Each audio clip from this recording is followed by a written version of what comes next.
आज का विषय है कि हमें धर्म पालन के लिए किसका अनुकरण करना चाहिए। भगवान कृष्ण को अनुकरण करें, भगवान परशुराम का अनुकरण करें या भगवान श्री राम का अनुकरण करें या किसी अन्य महापुरुषों का अनुकरण करें। कौन अनुकरणीय है? वैसे भगवान के तो 10 अवतार बताए गए हैं कि 10 बार वो आए हैं, लेकिन इनमें सर्वश्रेष्ठ अनुकरणीय धर्म पालन करने वाले लेकिन इसके पहले आपके असीम प्रेम के लिए बहुत बहुत धन्यवाद। और अगर आपने अभी तक आदर्श धर्म चैनल को सब्सक्राइब नहीं किया है तो कृपया सब्सक्राइब कर लें, ताकि आपको नई नई पौराणिक रोचक कथाएं हमेशा मिलती रहें। कौन है, किसका हमें अनुकरण करना चाहिए? इसी तरह से हजारों लाखों ऋषि, महापुरुष, संत, विद्वान आए हैं और चले गए हैं। उनमें से हमें किसका अनुकरण करना चाहिए? तो सभी विद्वानों ने, सभी ग्रंथों ने, यहां तक कि भगवान श्री कृष्ण ने स्वयं जिनका अनुकरण करने को कहा है, आज हम उन भगवान श्री राम की चर्चा करते हैं कि धर्म पालन में भगवान राम से ज्यादा कोई भी अनुकरणीय नहीं हो सकता। उन महापुरुषों में सर्वोत्तम शिक्षा स्वयं भगवान श्री राम ने दी है। एक मनुष्य के क्या कर्म होने चाहिए, मनुष्य का अपने माता पिता के प्रति क्या कर्तव्य है,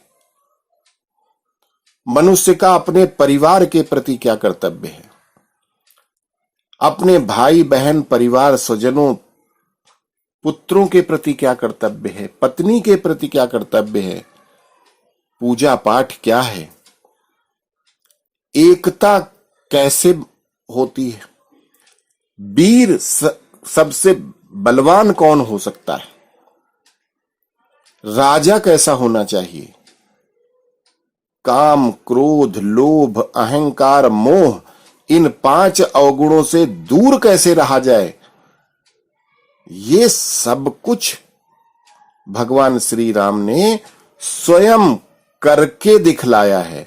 ऐसा नहीं कि उन्होंने कह दिया कि पर उपदेश कुशल बहु तेरे और जे आचरहि ते नर न घनेरे। उन्होंने ऐसा नहीं कहा, उन्होंने खुद अपने ऊपर लागू करके दिखाया है। जैसे माता पिता की आज्ञा से, हर माता पिता की हर आज्ञा का पालन करना उनका पहला धर्म था। त्याग उन्होंने दिखाया कि माता कौशल्या ने कहा कि जब वो वनवास को जाने लगे तो माता कौशल्या ने उनको कहा कि पिता से पुत्र पर माता का ज्यादा अधिकार होता है, तो मैं उस अधिकार से कहती हूं कि आप वनवास नहीं जा सकते। तो भगवान श्री राम ने कहा कि हे माता, हमें माता और पिता दोनों का आदेश है। अगर पिता का आदेश है तो साथ साथ में माता कैकेयी का भी आदेश है, तो क्या हम एक माता की आज्ञा की अवहेलना करें? ऐसा करना पाप है। ये सुनकर माता कौशल्या ने भी उनको यही कहा कि हे राम, आप महान हो कि दोनों माताएं समान हैं, माता माता है। अगर माता ने आज्ञा दिया है तो आप वनवास जाओ। तो ये भगवान श्री राम ने करके दिखाया। भाइयों के प्यार, भरत के साथ उनका क्या प्यार व्यवहार है, रामायण में आप देखते हो। लक्ष्मण जैसा भाई कि जो नींद नारी भोजन तजे, 12 वर्षे जिसने 12 सालों तक नींद सोया नहीं, नारी अयोध्या में थी और भोजन त्याग रखा था, कंदमूल फल खाते थे, वो भी जब माता सीता और भगवान राम को खिला देते थे, उसके बाद भी वो उसका भोजन करते थे। तो नींद नारी भोजन तजे 12 बरसे जो है, जो 12 साल तक जिन्होंने नींद नारी भोजन कुछ नहीं किया, 14 साल रहे वो जंगल में, लेकिन उन्होंने 14 साल तक वो नहीं सोए, कुछ भी नहीं खाया। इतने बड़े तपस्वी लक्ष्मण जैसा उनके भाई थे। एकता दिखाया कि सौतेले भाई होते हुए यहां सगे भाई लड़ते रहते हैं। इसके लिए कि न होगा जगत में भरत जैसा भाई, न होगा जगत में भरत जैसा भाई, कि सुख राज संपत्ति को ठोकर लगाई। बिताए हैं 14 बरस राम कहकर, ऐसे भरत की कहानी कहूंगा। तो राम ही नहीं, उनके भाई भरत, लक्ष्मण, शत्रुघ्न सब आदर्श अनुकरणीय हैं कि छोटे भाई को देखना है तो आप भरत को देख लो, लक्ष्मण को देख लो, शत्रुघ्न को देख लो। बड़े भाई का क्या कर्तव्य है, भगवान राम को देख लो। तो ये सब चीजें हमें सीखने को मिलती हैं। अनुकरणीय चीजें कहां से मिलती हैं? राम जी के परिवार से मिलती हैं। पूजा पाठ क्या है? हमको, आपको, सबको पता है। जैसे आजकल संप्रदाय चल रहे हैं कि ये हिंदू है, ये मुस्लिम है, ये सिख है, ये ईसाई है। इसी तरह से उस समय पर 3 संप्रदाय हो गए थे। धर्म को 3 भागों में विभक्त कर दिया था।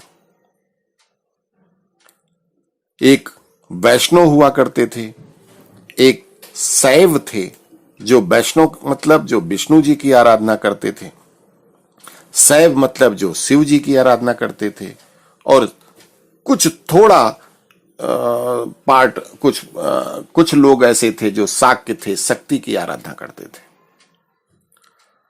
भगवान राम एक ऐसे आदर्श हैं जिन्होंने तीनों की, वैष्णव घर में पैदा हुए तो विष्णु की उपासना तो उनका धर्म था ही। उन्होंने रामेश्वरम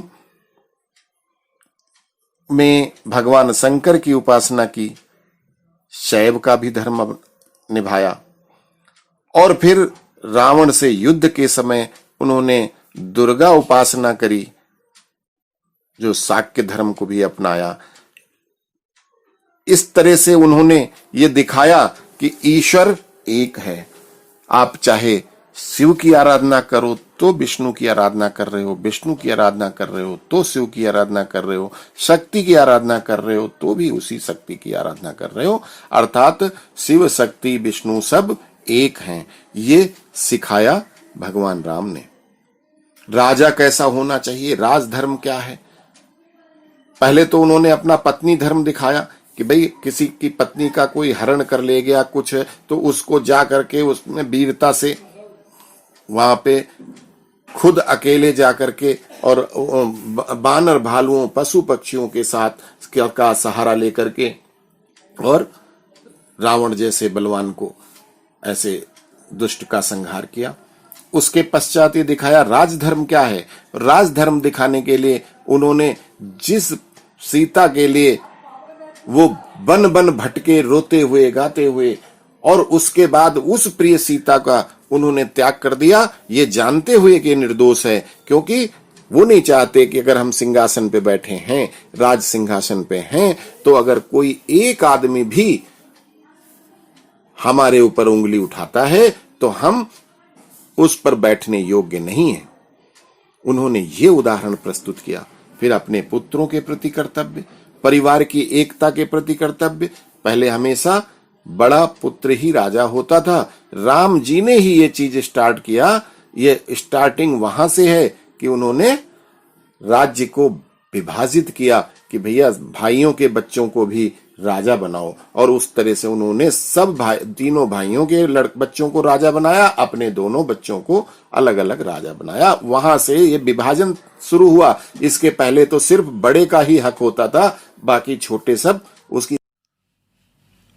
आजकल लोग प्रजातंत्र की बातें करते हैं, जबकि आज के लाखों साल पहले जब भगवान राम थे तो उन्होंने ही प्रजातंत्र की शुरुआत किया था। उसके पहले हमेशा राजा की आज्ञा भगवान की आज्ञा होती थी। जो राजा ने कह दिया वो फाइनल था। लेकिन राम जी ने ही प्रजातंत्र की शुरुआत किया। हमारे परम पूज्य मर्यादा पुरुषोत्तम भगवान श्री रामचंद्र जी ने अपने प्रजा के प्रति उपदेश और आदेश देते हुए जो कुछ कहा है उसको बाबा तुलसीदास जी ने उसको बताया है, उसको हमें सुनना चाहिए।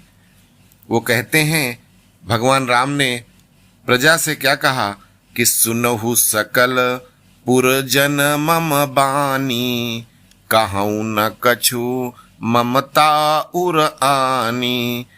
हे सकल पुरवासी जनों, सुनो मेरी वाणी को सुनो। मैं कुछ ममता का मतलब यहाँ अभिमान से है कि मैं कुछ अभिमान बस नहीं कह रहा। फिर कहते हैं, नहीं अनीति नहीं कछु प्रभुताई, सुनहु करहु जो तुम ही सोहाई। उन्होंने कहा कि न तो मैं अनीति की कोई बात कहूंगा और न मैं प्रभुता की। आप लोग सुने और सुनकर यदि आपको अच्छी लगे तो ही उसको माने। जऊ अनीति कछु भाखऊं भाई, तो मोहि बर जऊ भय बिसराई। भगवान कहते हैं कि हे भाइयों, यदि मैं कोई अनीति करूं, अनीति की बात भी कहूं, तो भय को छोड़ करके बिना डर के आप हमको तुरंत मना कर देना। अब ध्यान देने योग्य बात यह है कि वे साक्षात भगवान थे, सम्राट थे, इतने बड़े राजा थे, मर्यादा पुरुषोत्तम थे। उपदेश और आदेश देने का उनका सब प्रकार से अधिकार था, किंतु कितनी विनय और कितनी सरलता से वे अपने प्रजाजनों से इस तरह की बात करते हैं। मैं तो ये भी आपसे सेवा में निवेदन करता हूं कि वो मेरी एक प्रार्थना है, अब आप यदि उचित समझें तो उसको काम में ला सकते हैं। आप स्वतंत्र हैं। भगवान ने तभी उन सभी प्रजा को स्वतंत्र कर दिया था कि आप स्वतंत्र हैं, जैसा चाहें वैसा करें। अगर आपको लगता है कि मेरे से कोई गलती हुई है तो आप उसको तुरंत बता सकते हैं। भगवान आगे कहते हैं कि सोई सेवक प्रियतम मम सोई, मम अनुशासन मानहि जोई। नर तनु पाई विषय मन देहि, पलटि सुधाते 60 बिस लेहि। उन्होंने कहा कि हमारे लिए वो सबसे प्रिय है, वो सबसे प्रियतम होगा जो हमारे अवगुणों को हमें बताएगा, अनुशासन में हमारी बात मानेगा और साथ में अपनी बात को रखेगा। उन्होंने ये कहा कि जो मनुष्य का शरीर पाकर के जो विषयों में मन देता है, जो विषयों में भोग विलास में लगता है, वो राजा सुधा ते 60 बिस लेहि, वो राजा दुष्ट होता है, दुष्ट कहा जाएगा, जो अमृत को छोड़ करके विष को ग्रहण करता है। अर्थात उन्होंने राजधर्म का पालन किस प्रकार किया। भले ही उसका परिणाम उनको गलत ही मिला कि प्रजा के एक आदमी ने ऐसा कह दिया कि पत्नी लंका में रह के आई है और उन्होंने रख लिया, ये गलत किया। उन्होंने उसकी भी बात को बड़ा करते हुए अपनी प्रियतमा पत्नी को भी त्याग दिया, क्योंकि सिंहासन की उच्च मर्यादा स्थापित की, राजधर्म निभाया। ऐसे थे भगवान श्री राम। इसलिए किसी भी गुण में देख लो, भगवान श्री राम ही हमेशा अनुकरणीय थे, हैं और आगे भी उन्हीं का अनुकरण जो करता है वही आगे कल्याणमय जीवन जी सकता है। अस्तु। अब आप लोग देखिए एक बहुत ही सुंदर भजन बच्चों की आवाज में और बहुत अद्भुत कलाकारी बच्चों की। जय श्री राम।